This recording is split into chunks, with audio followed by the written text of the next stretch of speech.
Hello and welcome back to the third channel. Yes, directly 2 weeks after the last one, we are back fighting fit with another interview. Kapow, kapow, kapow. And the wonderful word of improvisation there.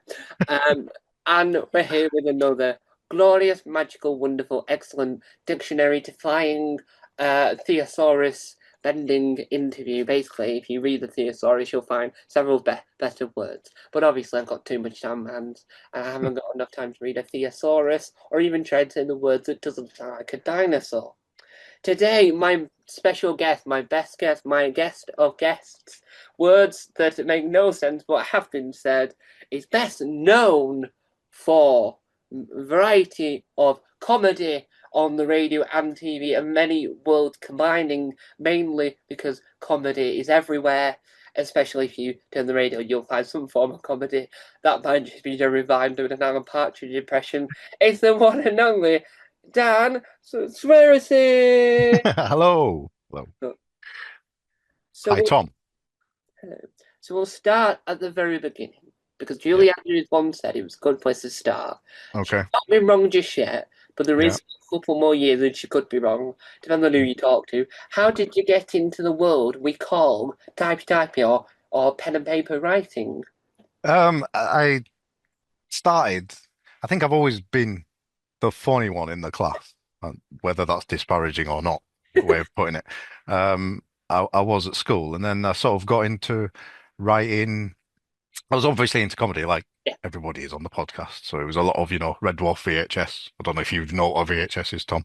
And a Blackadder videotapes and just watch them over and over again. And that was my sort of introduction into comedy around that era. And then I moved on to London for a job. Didn't have many friends. Found a writing course at a local college at Richmond College. I went on to, there was like a learn how to write a novel in a day kind of a thing. Did them mainly to meet people more than anything else. And then I got the brochure through for the next semester, and there was a 30-week learn how to write comedy. And it suddenly went, oh, that's what I want to do. And I hadn't realized till that point.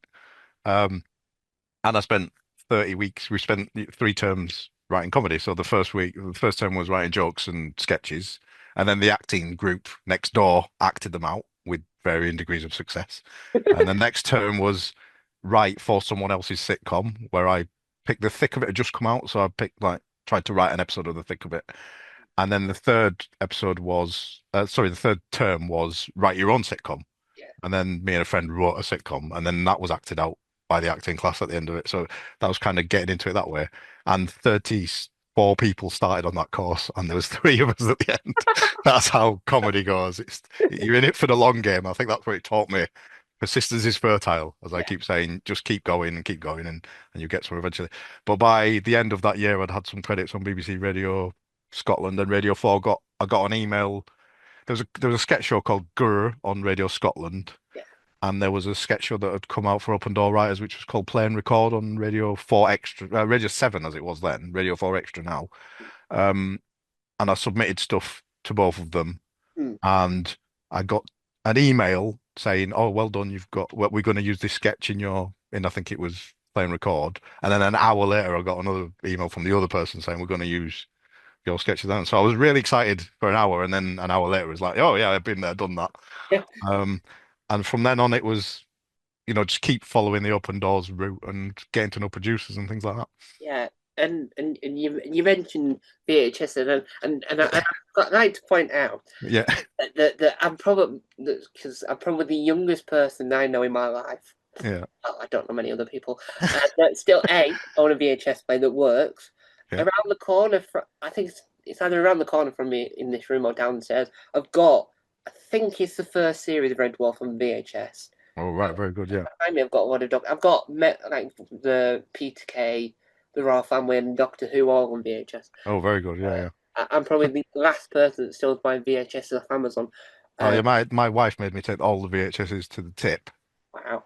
and I thought, and this was like years after Yeah. VHSs were out of fashion, and I went to the tip, and there was already 3 copies of Saving Private Ryan on VHS as I added mine, which was bizarre. So, Um, yeah, and you mentioned there about the getting the email saying you sketching from the user, and does that help you not just know that your writing's good, but does that help you when you're confident going forward? Because you know that even if one thing doesn't happen, you know that you've had it happen to you before, so you know that Oh, yeah, you've yeah, got yeah. that ability to go, yes, this is for me because it has happened. It might not happen all the time, but at least No, that, it all happens almost none of the time. Let's yeah, be honest. I think those very those producers were very nice because they were open door shows and yeah, trying to encourage you. But even now, this is 20 years later, you don't get emails from producers, and that doesn't necessarily mean your stuff's not going to be on the radio.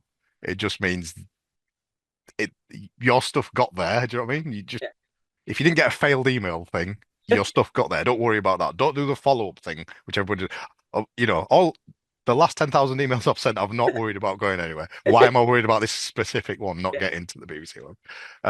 So you still won't hear things from producers, even if you know producers quite well. yeah, They're too busy to get back to you to say, yeah, yeah, yeah, this was all right, or yeah, this is going to be in. yeah, You occasionally you'll get one if you're submitting every week. Oh, you nearly got something in last week is more likely yeah, than you got something in last week because you're fine about getting something in because you yeah, heard it on the radio. But yeah, sometimes the producer will go, "Oh, you were close," or "You just got cut," or something like that. But yeah, certainly don't worry about that as a writer because your emails do get there, and you just need to keep going. yeah. And uh, why do you think that?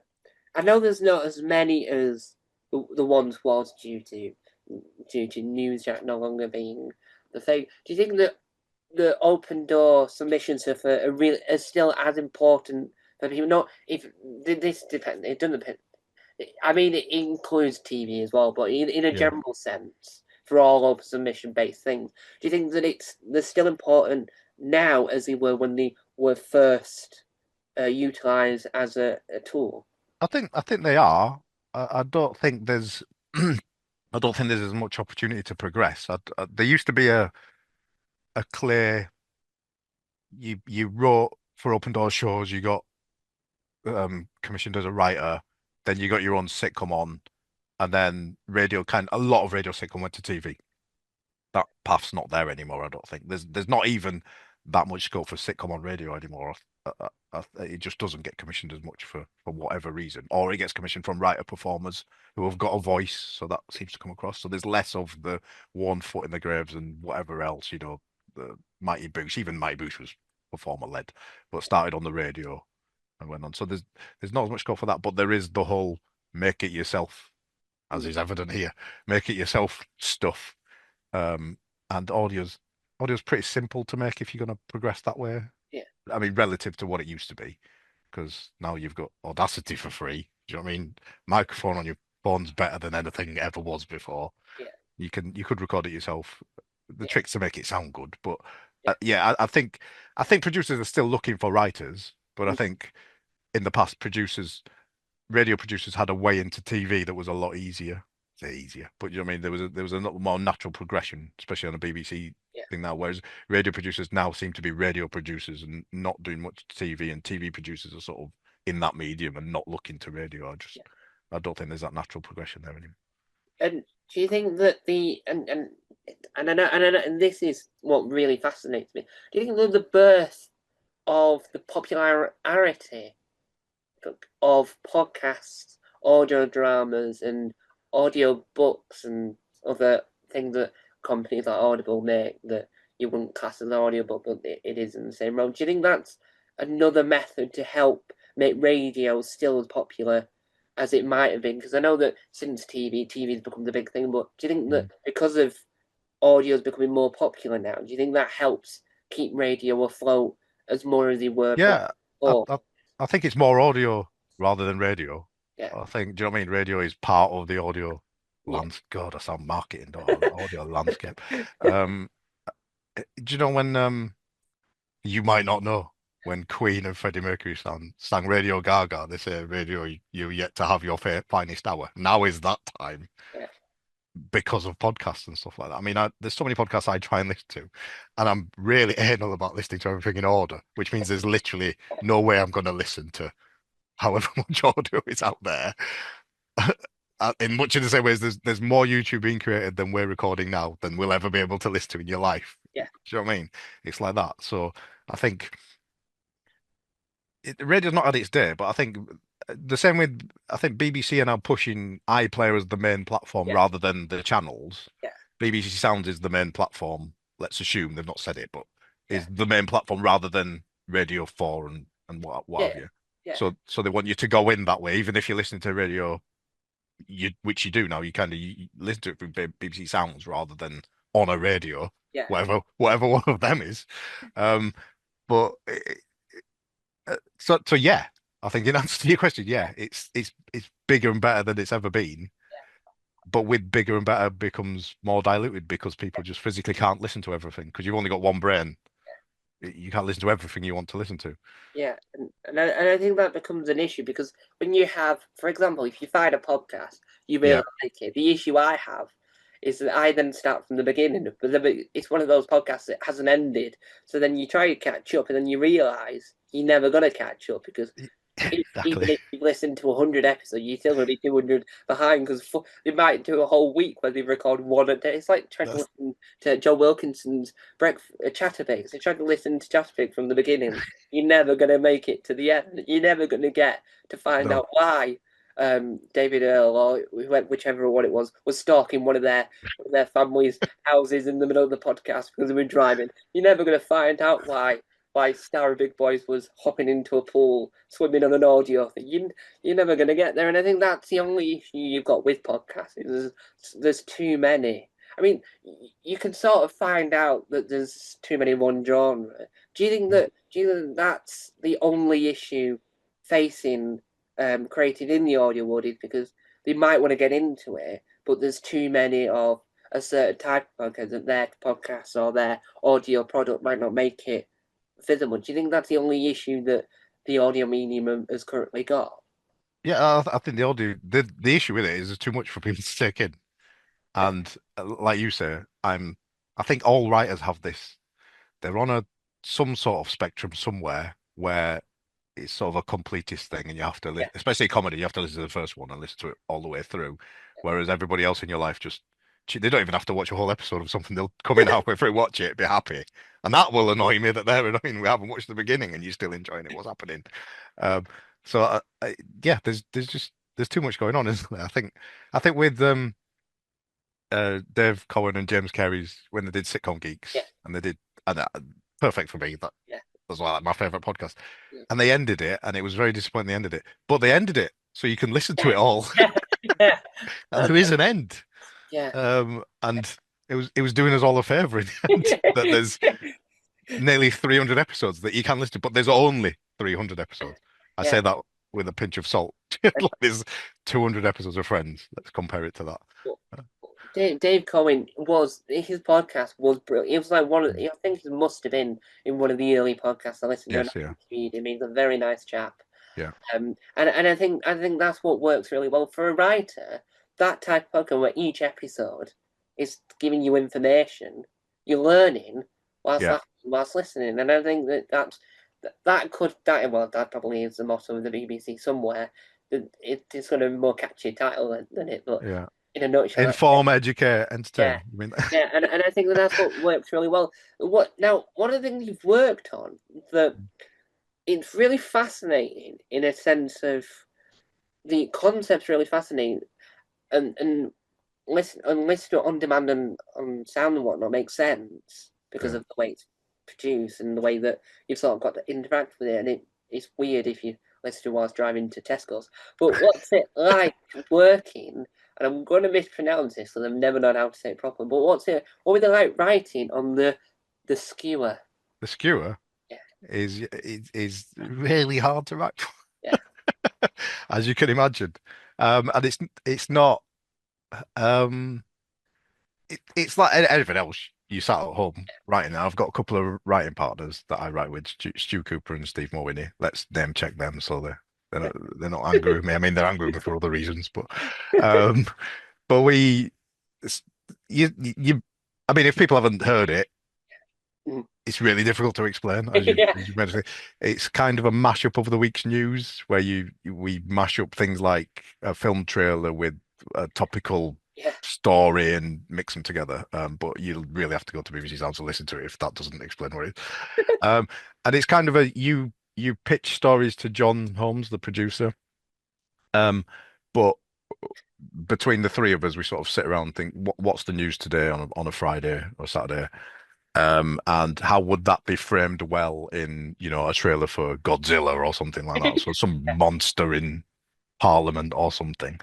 Yeah. And because it's on at 11:15, we can get away with a lot of stuff and say a lot of things Yeah. still have to be on the right side of the legal Oh, yeah. line. But do you Yeah. know what I mean? You have to, but we can use bad language. But it's entirely made up of clips Mm. from the news, mostly YouTube, let's be honest, and a lot of BBC Sound stuff or BBC iPlayer stuff, anything like that, and we have to mash those together. So we have an idea.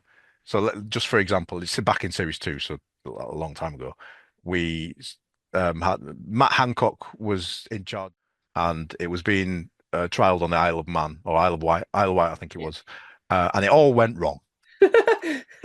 So there was a news story of like with Matt Hancock basically apologizing and being very contrite about what had gone wrong. So we thought, oh, let's put him in an episode of Taskmaster where Greg's having a go at somebody for failing to do a task. So we've got like the intro to Taskmaster and the end bit of Taskmaster, the Yeah. end bit, but after the task bit where Yeah. they're taking the mickey out of all the players and Yeah. saying, "Oh, you tried this task and you got it awfully, awfully wrong." Um, and then it was a case of, doing a line from Greg or Alex, a line from Matt Hancock, a Yeah. line from Greg, and that's how it sort of works. And if those two lines make you laugh, then it's working. Um, and then and you put it together like that. So you send a pitch to John. Mm. Don't try and write the sketch because you're making a rod for your own back. Just send a pitch and let him okay it before you have to work on that rod. And then you spend all weekend searching for clips, and Yeah. that's the really hard bit. Yeah. And in the case of like that sketch, is not too hard because you get to watch like, the best of Taskmaster. Yeah, that's fine. Win-win. That's fine. Win-win. But when you've been told to write a sketch about cricket and you're not really into cricket, that's a really hard job. And then he doesn't use a sketch about cricket. So yeah, it's a lot of listening. John says it's a lot of listening, but it, in reality it's just a sketch. Yeah.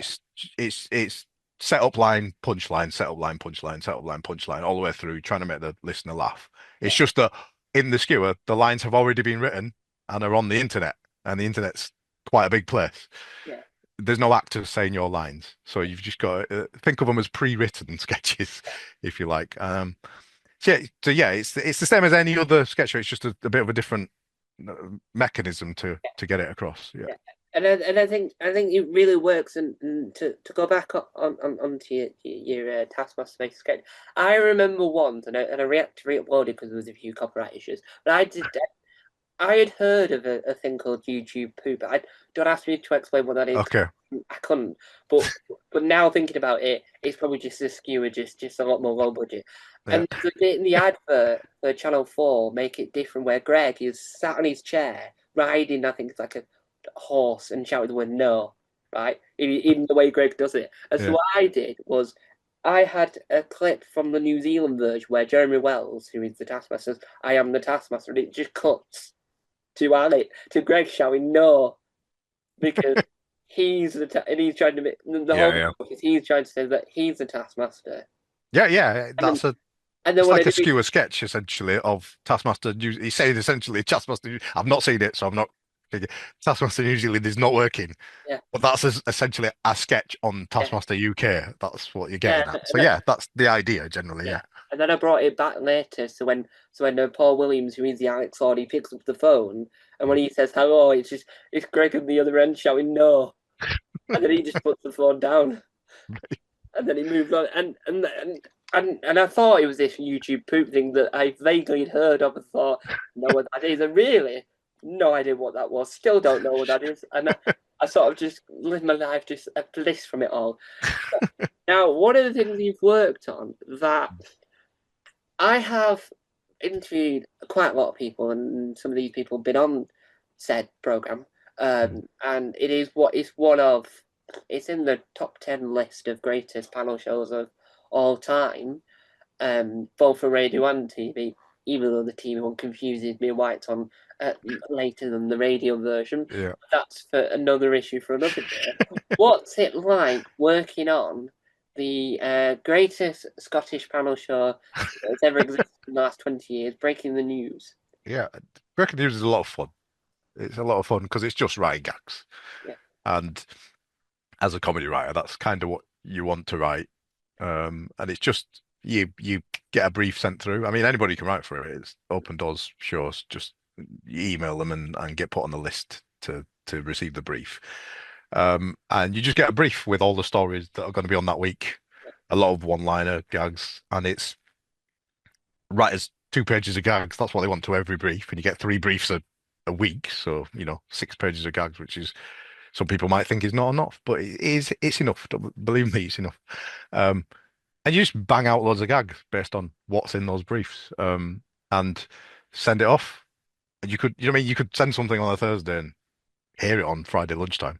yeah, That's such a quick turnaround, and it's the quickest way a writer will get feedback. I know I'm not stand up, so stand up's got to think of something, say it, and get a laugh or not. But again, they fail at that level as well.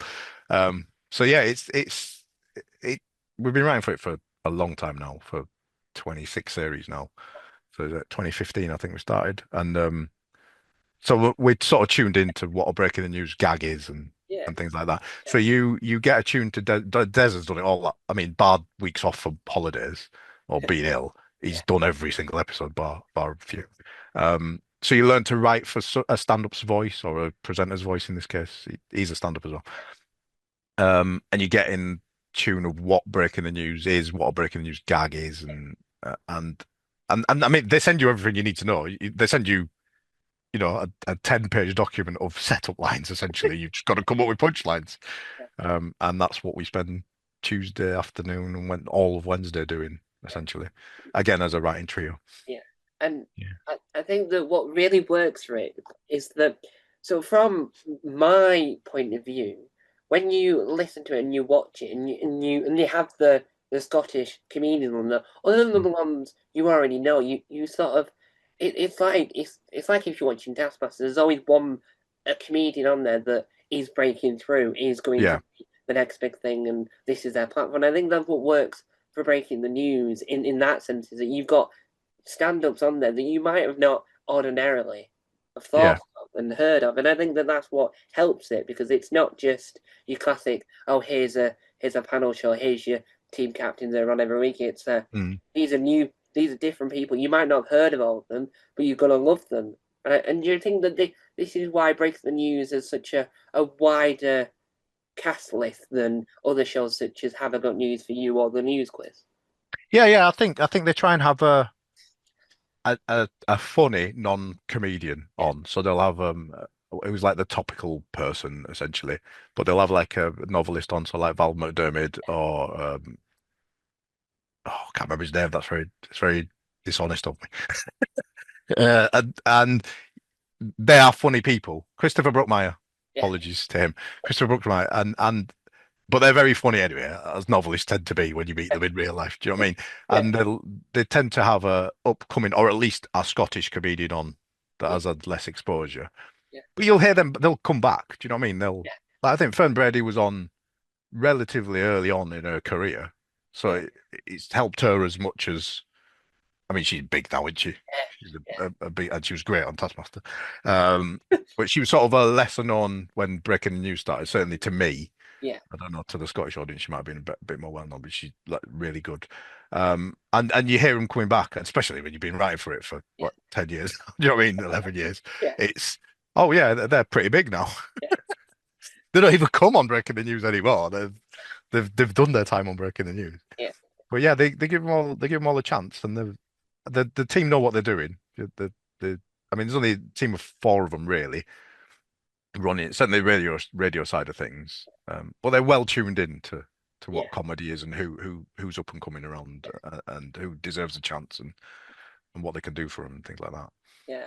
And I do think the only issue you have with having Val Derma on Breaking News is that at some point, someone, probably me, will forget that she's a writer because she's on so much comedy. Yes, she is I very good. always forget that she's this incredible crime novelist. I just think she's a comedian. I just get confused that she thinks she's a comedian, and I think that's what really works, and it shows that she isn't all doom and gloom and No, no, I just assumed, you have a vision of yeah, authors in your head, and yeah, Dogma Demo to me was more like Miss Marple, yeah, like hiding away in a corner of a room and yeah, doesn't talk to anyone. I never thought she was this really funny person. She yeah, could easily be a comedian. That's it. She yeah. could give up the day job and do that instead.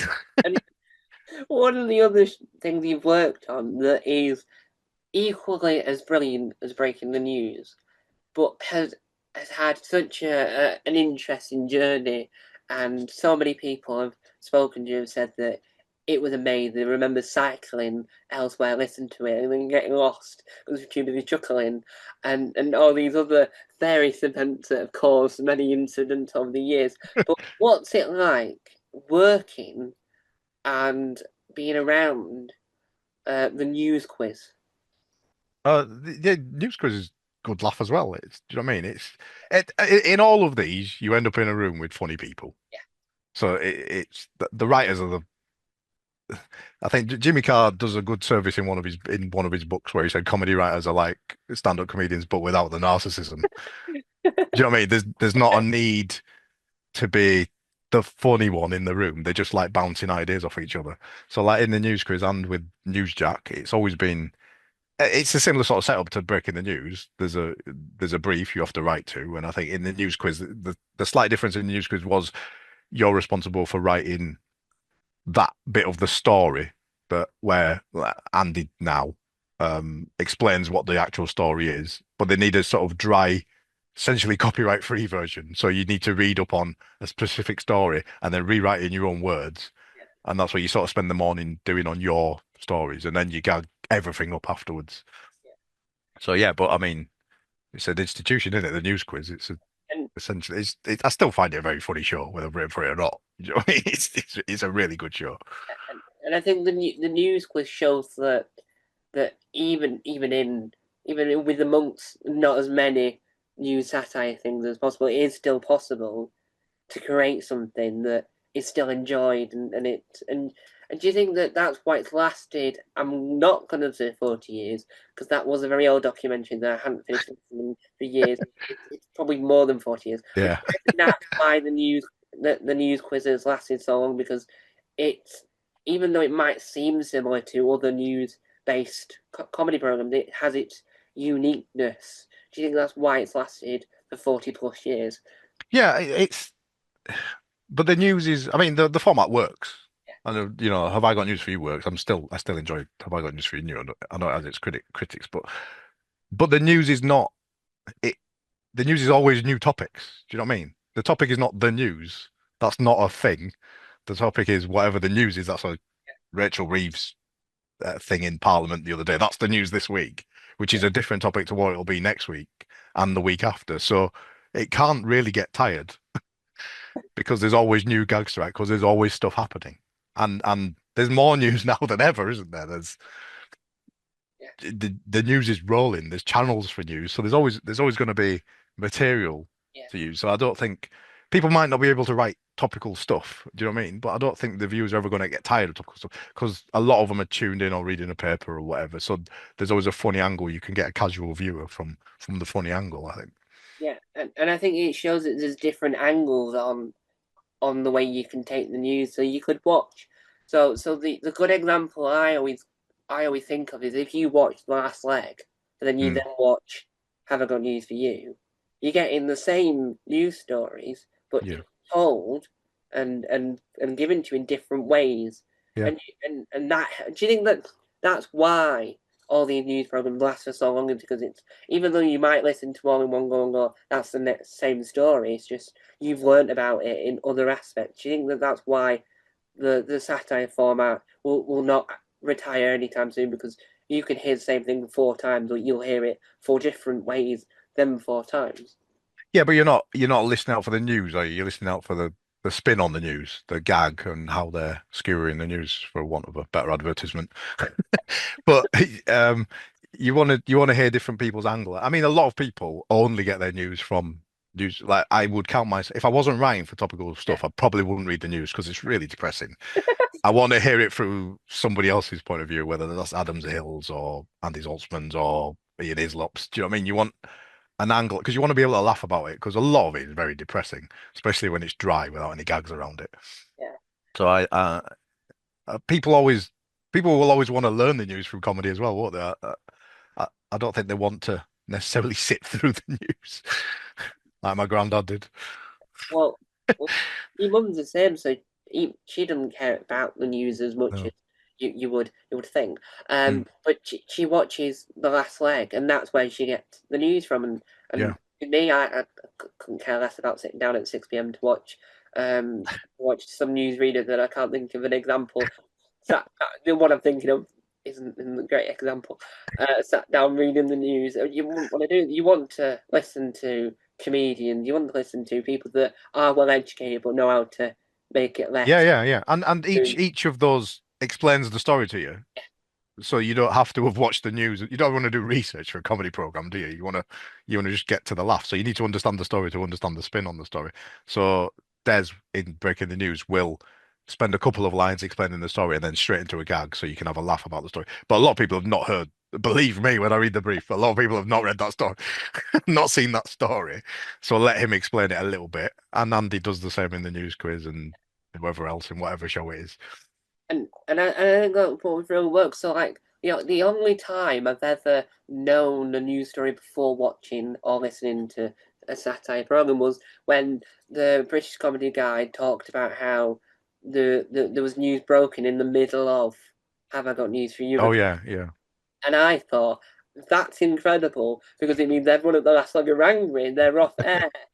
And they had that similar thing not that long ago where the story was breaking whilst they were on air. yeah, It only just occurred. The argument between Zelensky and Donald Trump had only just occurred. And so yeah. they were then breaking it. And I think that Have I Got News for You? This is something that catapults them to saying they keep that in. No matter Yeah, how yeah. many times you keep the runner running in with the cards, you keep that in. No Yeah, matter yeah. how many times someone tells you, cut that out, to keep it in. And I think that's what makes. Yeah, they've done that before on even Breaking the News. Something happened and it's recorded on a Thursday lunchtime. And we were getting an email from the producer at, like 1:30 on a Thursday. And I'm sure they're recording now. What are they asking for? And they're like, news is broken, we need this. Yeah. So this is literally in the recording. So Des and the panelists are doing a recording. So Chris or Lauren were emailing us, trying to get a gag out of us, out of most of us, to get to them to the end of the show to include this story because it was important enough to include.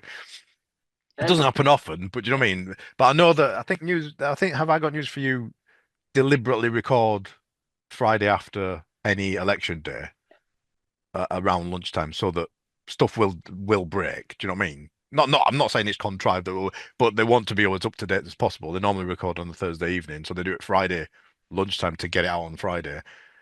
Obviously you don't know the polling results till early morning at earliest, so they need to be a bit more up to date. But that does mean things happen. So I think after was it after Brexit?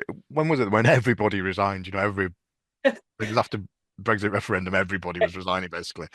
And that episode after was like three people resigning during the show recording.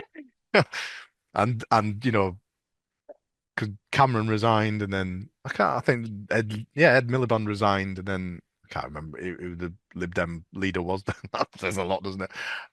But then, do you know what I mean? But things were happening that were being brought to them on cards, and they had to keep going. I don't know how long that recording was. Probably about 4 hours long. it was. And one of the other things we've worked on that, if you look into it, it seems to be what the type of thing that we want radio to be because it's not just one aspect of the thing. It's got something for everyone. So if you're on a car journey and you listen to the first half and it's not for me, and you nip to Costa and grab yourself a macchiato and get back in the car and hear the next bit, right, forgetting what you were listening to, and you hear the next bit, it's something completely different. What was it like working on the amazing, the interesting nosing up? Noising up, noising up. Nosing up. Noisy enough. I wrote no nosing up. I'm thinking I misspelled it on my thing. I was copying the spelling off the anyway. What was it like working on noising up? Yeah, that was again that was good, but it was at home, write a load of sketches and send them off. It wasn't any particular writer's room, so us three put a lot of sketches together, I think, and a lot of gags. For the first series, we haven't had a chance to write for it since then. Um, but it was interesting again because it was pretty open brief, really. It was kind of like write what you want. It was hidden in a bit of let's get a bit of satire in and a bit of politics, but really it was a kind of Yeah, just write some funny stuff and we'll put it together. So yeah, I think we wrote 20 odd sketches over the course of a couple of weeks, which was pretty intense. But it isn't really that different to other radio sketch shows in that respect. It's three of us banging our heads together and shouting at each other that this isn't working until a sketch works. And this is far too long. 5 pages, too much for a sketch. Um, and then you just put them together, make sure beginning, middle, and end, and your funny bits are at the end. yeah, Get a obviously. lot of punchlines in. Put the funniest gag at the end. Yeah, Change it around so the funniest gag is at the end. That's quite difficult to do sometimes because you've got a really good gag and yeah, it can only go in the middle. And the middle gag can't be funnier than the punchline at the end of the gag. So you have to decide whether to chop it in the middle. And it doesn't quite make sense, but you get the idea. Set it up clearly, put a lot of gags in the middle, put the funniest gag at the end, and then send it off. Again, it's no different. It's really no different to the skewer. It's just the mechanism for the skewer is a little bit different, or how Newsjack was back in the day for people who remember that, or Weekending for people who are older than me and don't remember that. Um, yeah. and DMs are open is the same. It's non-topical, but you know, it's the same. Set your sketch up quickly, write a load of gags, big gang at the end, big gag at the end, not gang. Yeah. And do you think that having the opportunity to write what you want, but do you think that's sort of harder to do because you've got more free reign, or do you think that's more? I'm going to use a word. I'm going to regret it, but liberating. I think it's more liberating to have the open airness of doing what you want, or do you think that it Mm. makes it harder for you, It- you personally, because you then haven't got anywhere to go off, even yeah, knowing the subcontext of what they really want? But yeah. When it's an open brief, it's quite difficult because it's literally everything. That's more than the internet. You know what I mean? That's too much to not be able to concentrate down on something. Because then you also, when you finally do, you're worried that that's not right yeah, because the brief's so open.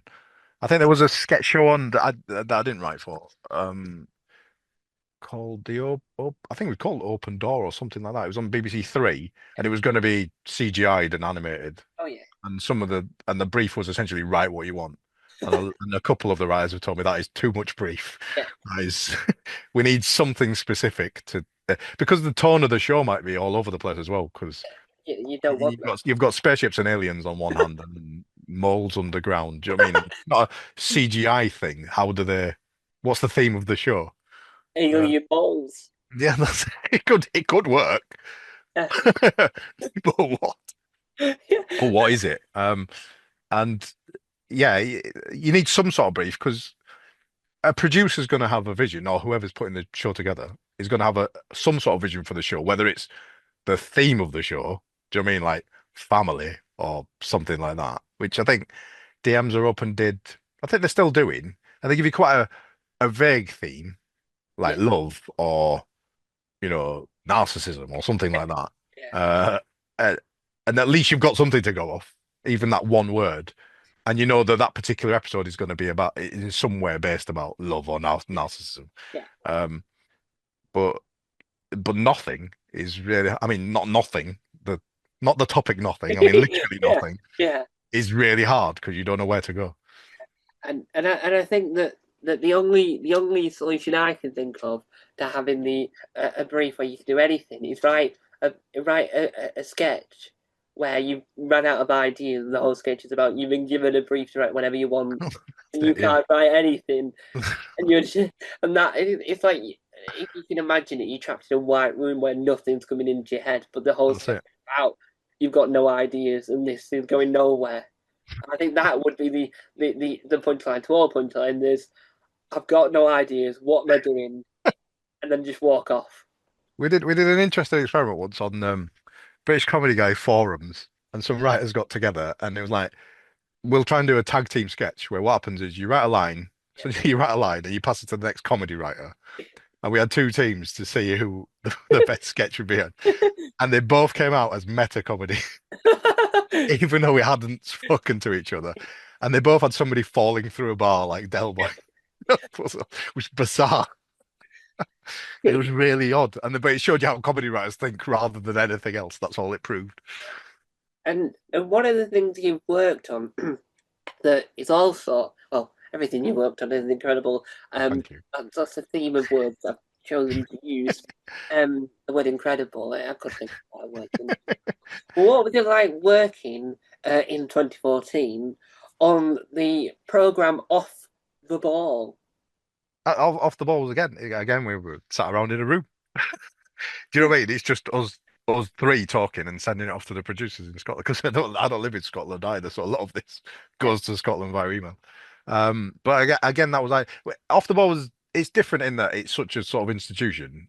Do you know, it's on every year. And it's got you can watch the last ones and get the theme of it, and a lot of it was, you know, um, Jonathan Watson doing characters, so you kind of know who his characters are as well, and things. You get the idea of what his tone is like. So it's a lot easier to write for when you know what who the actor is and the main actors and things like that. So yeah, it was just putting some ideas together that fitted that brief, and it's about sport. The three of us are obsessed with sport, so that I mean that helps in a lot of comedy writer stuff because a lot of comedy writers just not interested in sport, so we can yeah, kind of corner that market. So we you know the actor, you know what impressions he can do, you know what he can get at, and we covered sort of the sports stories of the year. And then I mean one of the sketches we got on, which was really weird, was we put Judy Murray in a sketch, thinking that one of the actresses could do sorry, female actors now that could do a Judy Murray impression, and it was not the strongest of the sketches we said and like that. And then as the show finished, the sketch came on and actual Judy Murray came in and did Judy Murray's lines, which was bizarre. We had no idea it was even going to be on. As the credits were rolling, Judy Murray's talking to Jonathan Watson, who's in character as Andy Murray, obviously. And I thought it was like a surreal experience that one, and get TV credits nice, even if it is BBC One Scotland and you have yeah. to force other people to watch it on iPlayer because they haven't got access to BBC Scotland. So, but yeah, it was a nice feeling though. It was a nice feeling. And I think Jeannie Murray again, without knowing that she's this other person, you would think Yeah. she's in a comedy Oh yeah, comedian. she is. She's very funny. Yeah. She's worked with I'm gonna say his last name wrong, but Chris Foyles, where he plays Duncan, Yeah. The the other lost brother. Andy Murray brother. Yeah, the third Yeah, Andy Murray and brother. it's The like third Murray brother. yeah, and then she appeared on Des Does. She appeared on an episode. I think it's either Des Yeah. Does or Des doesn't. It's one of the Yeah. ones Yeah. where he says, "I don't do this," and I'm Yeah. like, Yeah. Yeah. It was. Yeah. "I actually do this." Is Yeah. it? Yeah. And she was on one of the episodes, and you just think she must either not do a lot of tennis anymore, or just have enough free time to pop up and cameo in things. So Like, she should be coaching her grandkids soon, though, won't she? That's the yeah, next step, I think. But she's been on Breaking the News a couple more than once. She's been on and Breaking. She's very funny and she's quite, she's quite self-deprecating about her relationship with Andy as well. She's very good with it. Yeah. yeah, and she was on the one show. This is brief offside, but she was on the one show talking about her murder mystery book, which is a Oh, tennis-based murder all mystery. right. Okay. Why would it not be?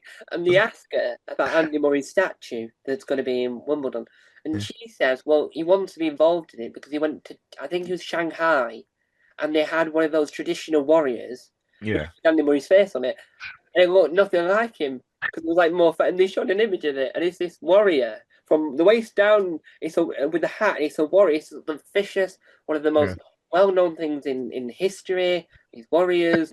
Just Andy Murray, slight slump, looking like he's trying to do the chubby bunny challenge. Face, and it's like No wonder he wants to be there to make sure it gets built properly. Because was it because he walked past it and not noticed it was him, and then he had to do a double take and walk back and go, "That can't be." He had to take a photo with it, going, "Looks nothing like me." It's like the Cristiano Ronaldo statue that Yeah, looked a bit yeah. not anything like Cristiano. And so we've got to this point in the interview, and people are still watching. Oh wow, well that'll be lucky. We'll be lucky if they are, I I think. would be looking, but I'm not that type that looks at the graphs because I don't understand graphs well enough. Um, and so I don't look at it because I just be here all day going, "What does that mean?" But how does that work? That what? Um, what advice can you give someone that's watching this now and gone, "Oh, I can be a comedy writer"? What advice in for first of all for comedy, but then expand that just to writing in general. What advice would you give someone for both comedy writing and then just general scribbling? Well, yeah, there's plenty of open door shows to write comedy for. And that's you start. That's my starting place, and a lot of people started writing for Weekend and Newsjack, and gone on to bigger things now. So start with those. So start with Breaking the News, which is gag writing. That's open doors. Anyone can write for it. That doesn't mean you have the ability to write for it. I mean, that means you have the access to write for it. You still need to learn how to write comedy. The Skewers open doors. Again, try and tune in to what it is first. Definitely listen to these before you send anything in. And me, Dave, and Ellie run a course to help you get your first credits where we'll give you some advice over email about what works with your gags and your sketches, and how to make them better. We won't rewrite them for you, but we'll tell you how to rewrite them.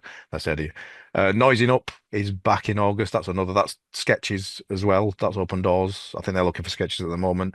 And DMs are open on Radio 4, which I'm sure will be back. I'm not sure when, because it does seem to take quite long breaks between series. But so there's four shows on radio in which for which you can write, and they're the sort of entry points to get into, and sort of hone up on your gag writing and sketch writing. There's plenty of advice online. Again, like get in touch with Dave, myself, and Ellie if you need any help with that.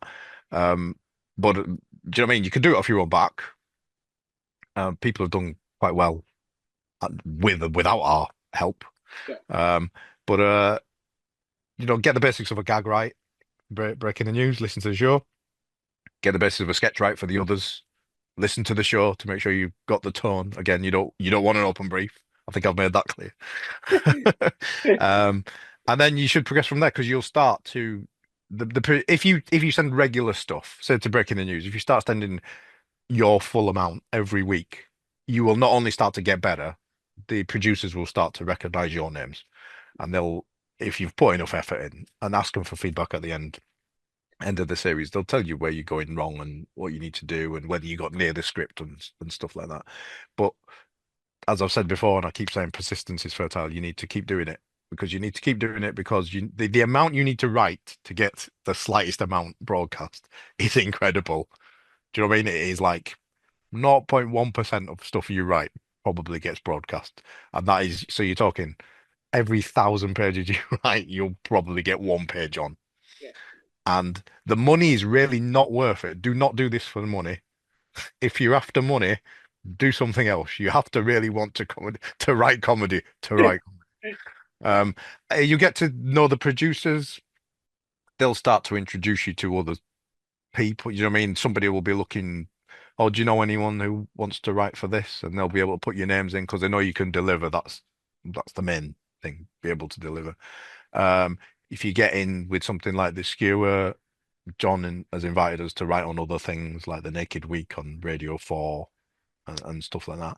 And it's sort of you're making your own network. You'll meet other writers along the way, but do you mean? And you'll do other stuff, and you're not following one path. It used to be get on a topical show, get some credits, become a regular on the topical show, get get on a sketch show, write the sketches, get your own sitcom, move to TV. It doesn't work like that anymore. You need to be following every path, and there's a lot of podcasting going on. So follow those leads. I mean, we from Newsjack. Yeah. I mean, this is a long story, but no one's listening anymore anyway, are they? So from Newsjack, what happened was a lot of writers were putting their rejected sketches up on the British Comedy Guide forums and giving feedback to each other.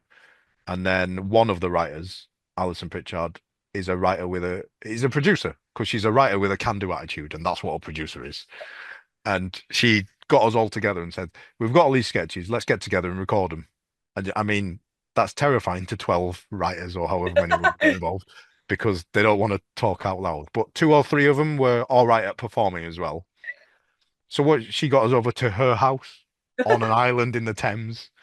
Wow. It sounded like she was going to kill us all to start with, but we all turned up and it was all right. And then she said, "Well, we're getting together to write these sketches. We might as well perform them." I'm like, "All right." And you go, "Oh, and I live on this island. I'm going to invite everybody from this island to come and watch." All right. So there was a Saturday where we all turned up and wrote sketches, and the Sunday we all turned up, finished the sketches off, and in the evening she put on a performance in her house, which is not Wow. very big, with about 40 people watching, that we recorded, and it was like one of the first podcasts. Like, do you know what I mean? It was before podcasts were a real Yeah. proper thing. Um, and there was certainly no outlet for it. We had to create a website. Do you know what I mean? Our own website for it. It was that long ago, called Live from Kirin Island, because she lived on an island after the famous Five stuff, Yeah. which was essentially Newsjack sketches that had been rewritten Yeah. by us, and then me, Stu, and Steve were script editing. That's how we sort of got together. And then the first couple of episodes were not particularly good, and it was mainly the acting. The production was fine. It was the acting, I think, that wasn't good. By episode two, we had some decent actors. We'd had Alex Perkins and Rachel Esposti from who had done News Review in London at that point, which is like a topical sketch show that you can write for as well. Everyone can write for it. It's open doors. Um, and Stu had met them through News Review, so he invited them along. So suddenly the production was a lot better. Yeah.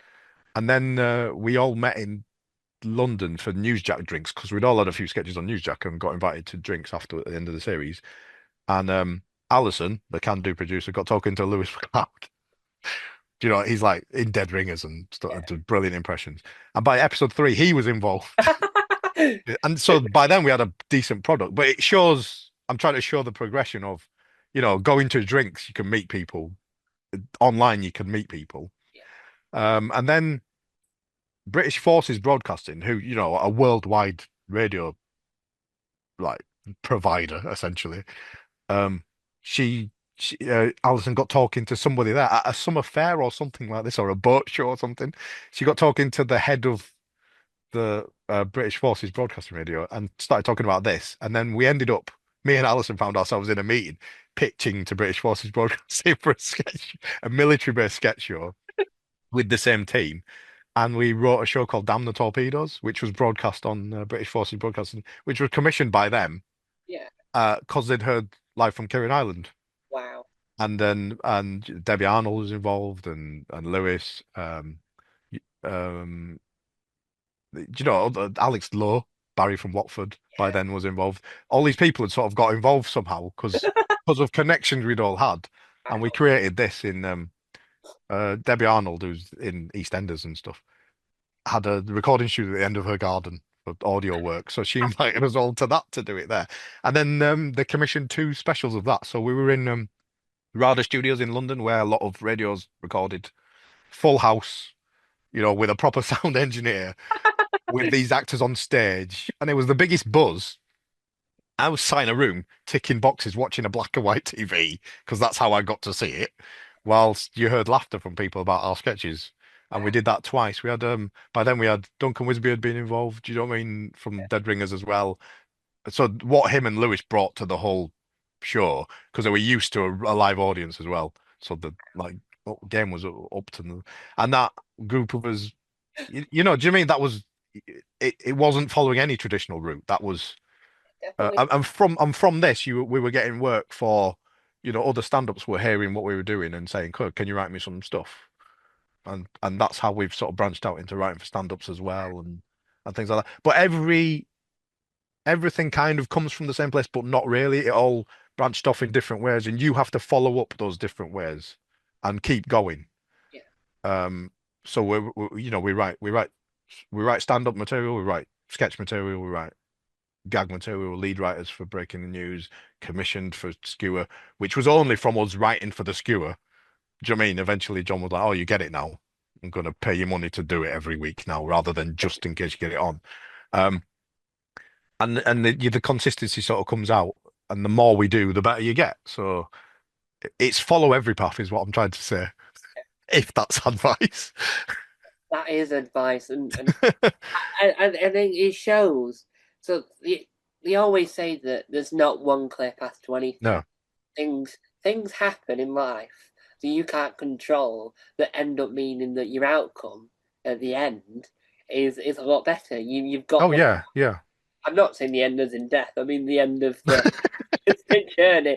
I just want to make That's that. it. It always sounds morbid whenever I say the word the end, and and so you mentioned there about writing these things and having these experiences. Do you think that doing all that made you learn that yes, I could have done it how I got told in years ago that this is how the Pythons did it, this is how Mm. some of my comedy heroes did it. Do you think that that shows to you personally that nothing is ever straightforward and everything has its own trajectory and what you thought was how you were supposed to do it wasn't how you did it? Do you think that that just helps Oh you? yeah, yeah. I think everybody's got to follow their own path, but I mean, the principles are the same, Yeah, as in learn to write yeah, jokes and sketches, and everything follows. But there's a lot of networking behind it, as in, excuse me, I don't mean traditional networking. I mean just following every network. definitely Um, following them. so, but you've got to have the skills to back it up. But Yeah, then those skills are being recognized by other people. yeah, And this sounds really arrogant because I'm a writer and I don't like doing this sort of thing. But people recognize that you're doing a good job and put you in touch with other people. And then they realize, or a comedian will be on stage and another comedian comes up and says, "Oh, I like that bit about that," and he'll go, "Yeah, I didn't write that, but I've got some writers that write about that," and then ask you for the names of the writers, and then suddenly you get an email from, somebody like quite a famous name is on that email going, "Do you mind writing us some stuff?" And it's like, "Oh, it's quite a nice feeling. So and so's been in touch," yeah. and yeah, and then you know that that's growing and your name's getting out there a bit and keeps the work coming in. And Um, yeah, and I think that and having spoke to a lot of comedians in mm, different from different genre, right, different years and where yeah, they in the career because I love creative formats, which means I can talk to anyone, whoever I like. Um, and what it shows is that practice does. The saying is practice makes perfect. yeah, I think that in this world, doing the actual rather than practice like just writing generically and then not doing anything with it, but practicing it, making it and showing it in ways of where other people can see it. Do you think that that's the new way of practice? So they say practice based first, but the new way of doing it is practicing doing it, and you'll only find out if it works once you yeah, get it out there. Do you think that's another good method of homing the craft before you send it to a big production company or the big people up yeah. I'm not sure that it's such a low chance of getting produced yeah, by anybody. I think if you're into writing, write it and make it. Write everything as an audio yeah, sitcom. I mean, I'm big into radio anyway. I've always been big into radio sitcom, and that's what I want to do. Radio sitcom, essentially, at the end of the day.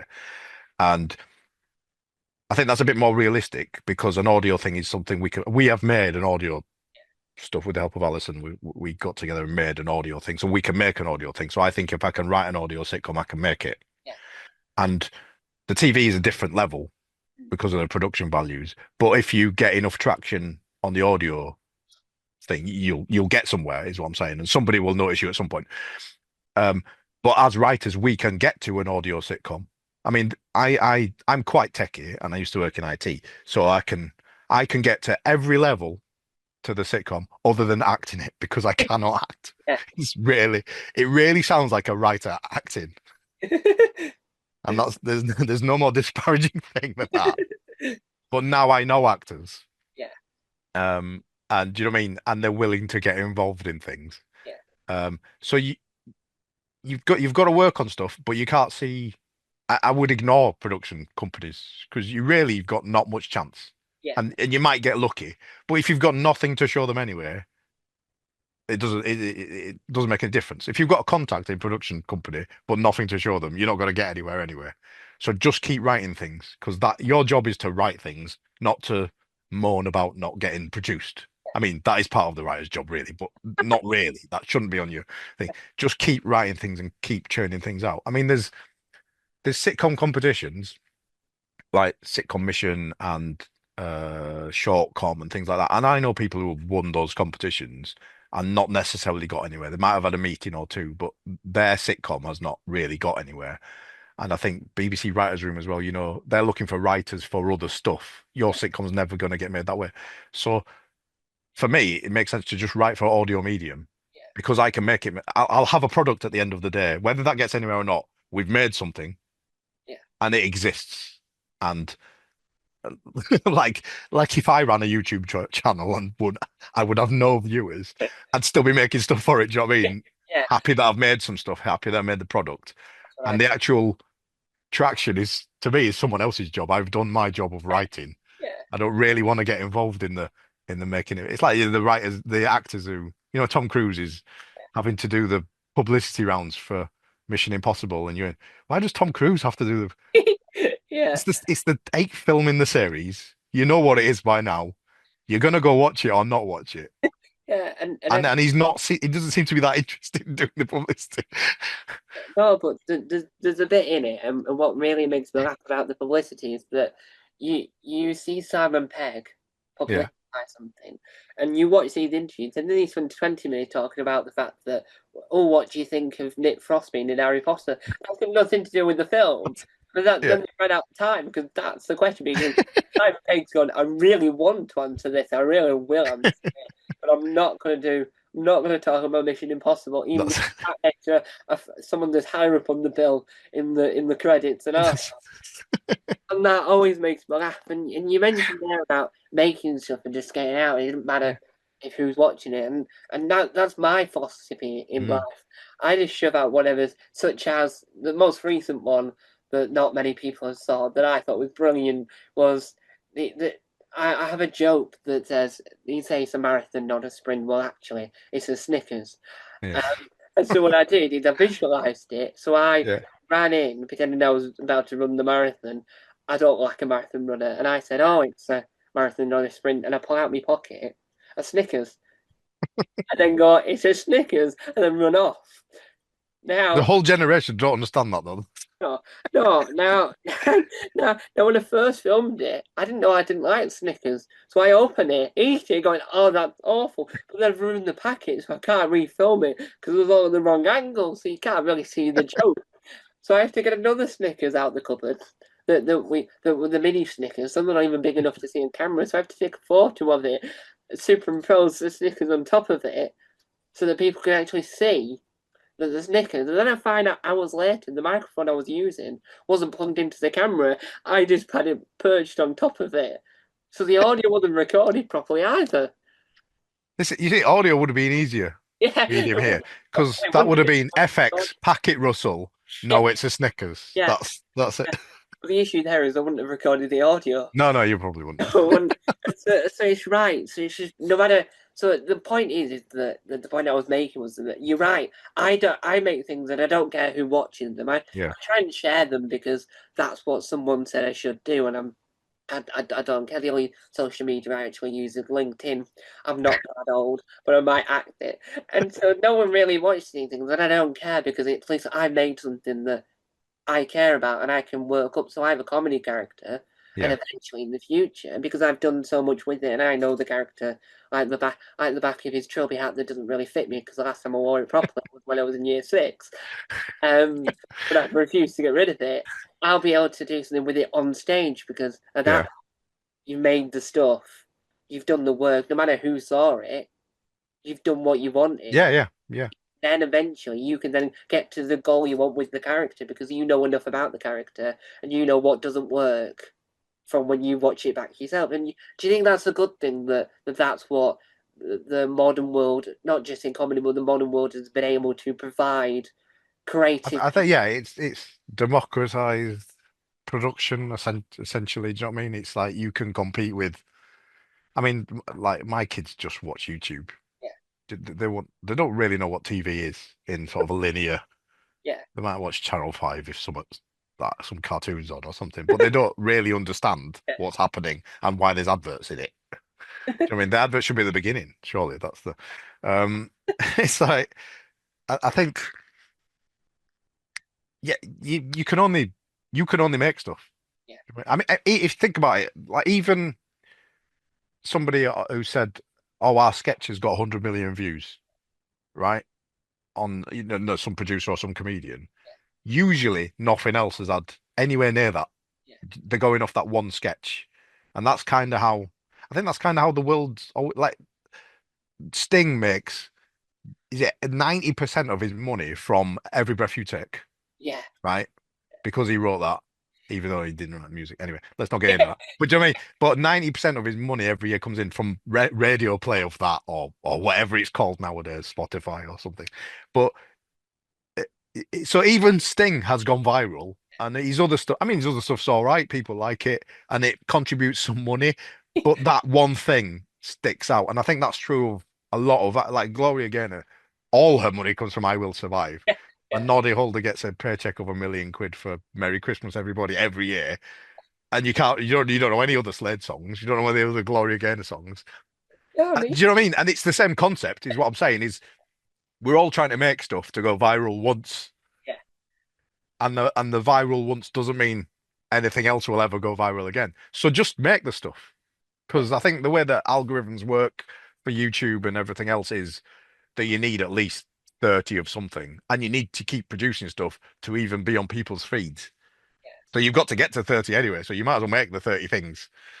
And then you've got to keep making stuff like that. And then eventually one thing might go viral and that's Sting for the rest of your life. Do you know what I mean? I mean, he made that money and then P. Diddy, whose name we shall not mention at the moment, um, ripped him off without asking him. So he makes a load more money from essentially the same song going viral twice. That's yeah. is And our way of doing it. and as we come towards the slippery slope, the water slide of towards the end of the interview, earlier in the interview, not knowing what time earlier was, but earlier, you mentioned about your you can correct me if I'm wrong, but comedy writing course type. Yeah, yeah. For anyone that wants to know uh, several questions, first of all, how can they get involved? Where can they find it? Find more information, and what is it about? Hmm. What what can you tell them about the course, and where does it, how does to be more general, so you can answer everything in one umbrella? Yeah. How does your comedy course work? Right. We run it alongside Breaking the News and the Skewer, and it's essentially 6 weeks of helping you write for those programs. So the brief will come out in the case of Breaking the News. The brief comes out on Tuesday, Wednesday, and a little bit on Thursday. And you're supposed to send 2 pages of gags to Breaking the News by Wednesday lunchtime and then by Thursday morning.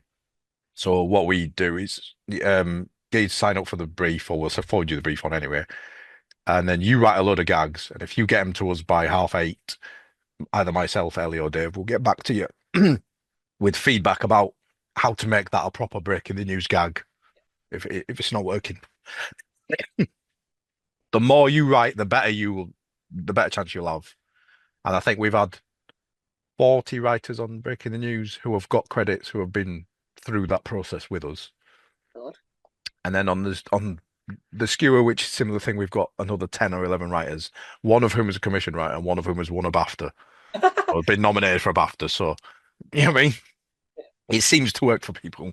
Um, and on the Skewer, we help you with your pitches Yeah. to make it sound skewery. Sorry, I've got a bad cough now.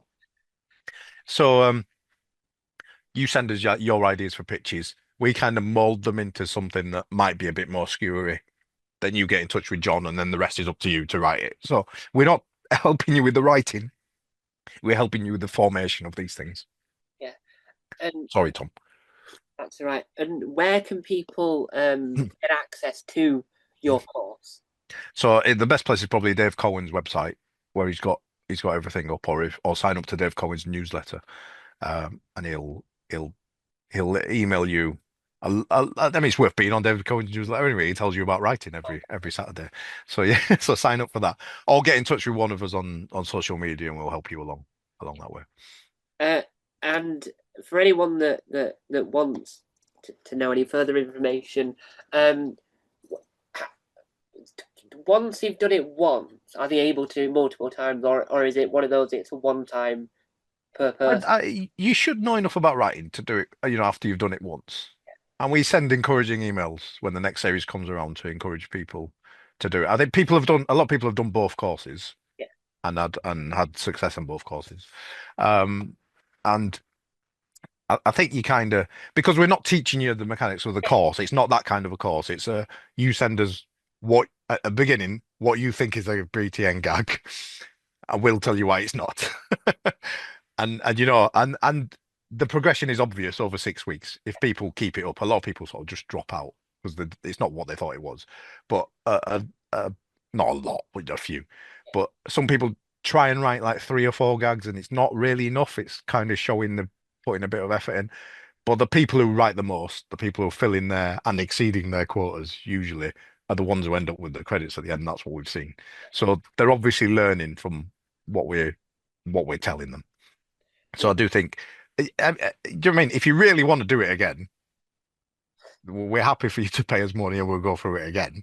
But I think you should learn enough from running through each course once to do it. Don't do both. Sometimes the shows are on at the same time, Yeah. and we don't recommend doing both shows at the same time unless you know what you because comedy writing is really hard and it's very tiring and it takes up a lot of time.